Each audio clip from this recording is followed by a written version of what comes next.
ezi nwanne m biko eweliwe ka njọ gị iwere asụsụ na omenala Igbo fọnye na akpa azụ ma na-eri okwu bekee ka ji ọcha biko were asụsụ na omenala Igbo gwara ha jụ ọwara ndị enyi gị ikwu na ibe ka ha sonye n'ibuli asụsụ na omenala Igbo elu site n'ime ka asụsụ Igbo bụ olu ala anyị ghara ịnwụ anwụ ma sụtakwa akwụkwọ ọma ndị a nke Maazị Chimezie Victor Okorochukwu dere iji mee ka mmụta asụsụ na edemede Igbo gaa were marakwa na nwanne na-eri nri okporo ụzọ anya uhie anaghị akọ ya maka onye mara izu ọka nka gaziere n'ịntanetị ka idenye www.igbonetwork.com ọzọkwa www.igbonetwork.com ị ga-ahụ akwụkwọ ọma ndị a.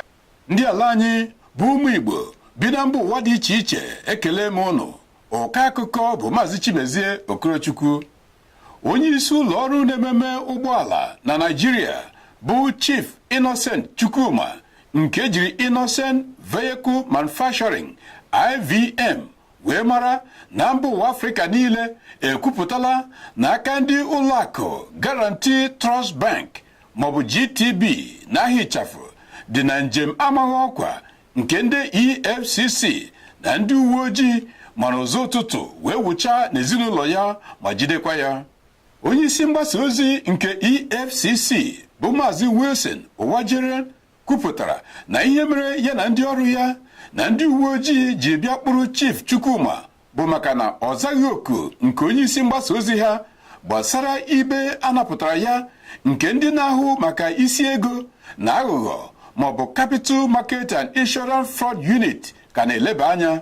Ha gara n'ihu wee kwuo na Chief Chukwuma jiri ndị akpụ obi jupụtara n'ụgbọala isii gbaa ogige ụlọ ya gburugburu nke mere ndị otu EFCC jiri chọọ iji eze ekpe ekwere.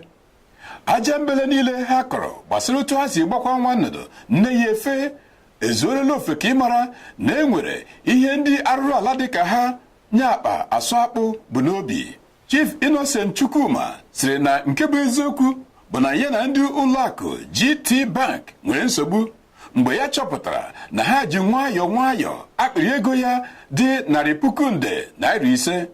Mgbe ya chọpụtara nke a, ya gbara ha akwụkwọ n'ụlọ ikpe ebe ndị ụlọ ikpe kpebiri ka GT Bank kwụchigha ego ahụ azụ ma tinyekwa ọmụrụ nwa. Ọ sịrị kama GT Bank ga-akwụchigha ego ahụ azụ dịka ndị ụlọ ikpe siri nye ntụziaka, ha kpachara anya jekwuru ndị EFCC ka ha na ha mee agbata eke n'ọnọdụ iji anya ukwu wee bịa megide ya. Ka ọ dị ugbu a, osote onye isi omeiwu nke ala Naịjirịa bụ Sinetọ Ike Ekweremmadụ akpọkuola ụlọ omeiwu na EFCC ka ha hapụ Chief Chukwuma na-egbughị oge.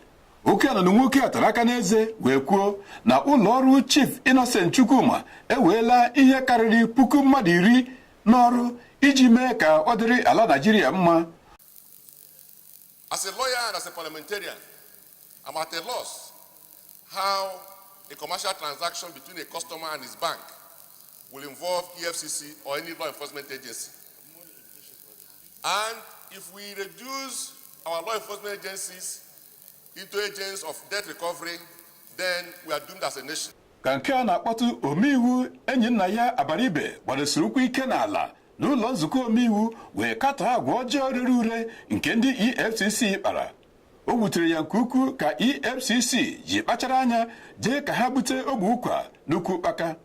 O wee jụọ na ọ pụtara na EFCC amaghị na osisi ụkpaka anaghị amị ogbe ụkwa nke osisi ụkwa ji amị ụkpaka. Ọ sị nke doro ewu na ọkụkọ anya bụ na okenye sịrị na ya amaghị ka esi egwu ala bụ arụrụ ala. Distinguished colleagues, we must all stand up and say no to this type of impunity. All that this continues to do is to undermine the foundations of this country, and we cannot accept it. This government must wake up and look at its institutions and how they function. We cannot continue to shout here every day and somebody ignores it, because this affects each and every one of us. Basic rights are basic rights. They are there in the Constitution. Ode akwụkwọ ọhaizugbe nke ndị na-etolite ọhaneze ndị Igbo na mba ụwa niile bụ Maazị Okwu Nnabike na osote onye isi ọchịchị bụ Maazị Obinna Achionye akpọkuola onye isi ala Buhari ka onye iwu ịhapụ Maazị Chukwuma ọsịsọ. Ugbu a oke mmiri ya na-achọ ịtụju ụlọ ka dị n'ọkwụkwọ. Ha sịrị na ọ bụrụ na nke emeghị, ị mara na ndị na-etolite etolite n'ala Naịjirịa aghaghị iji iwe na ọnụma mee ngagharị nke iwe ga-eme ka ala Naịjirịa maa jijiji, maka ihi na nsị esigbuole mmadụ bụ na egwubeghị ala kpụgide ya aja. Ọgwụ bụ akụkọ anyị nke ụbọchị taa. Onye ndị iro gbara ụlọ ya gburugburu na-eche ndị ya nche mgbe niile.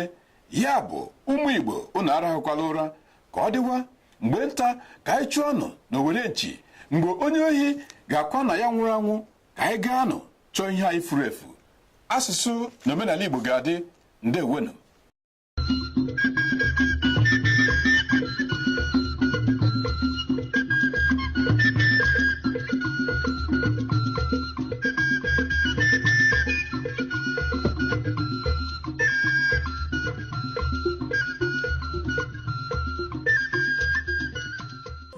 ezi nwanne m biko ewere iwe ka njụọ gị, iwere asụsụ na omenala Igbo fọnye na-akpa azụ ma na-eri okwu bekee ka ji ọcha.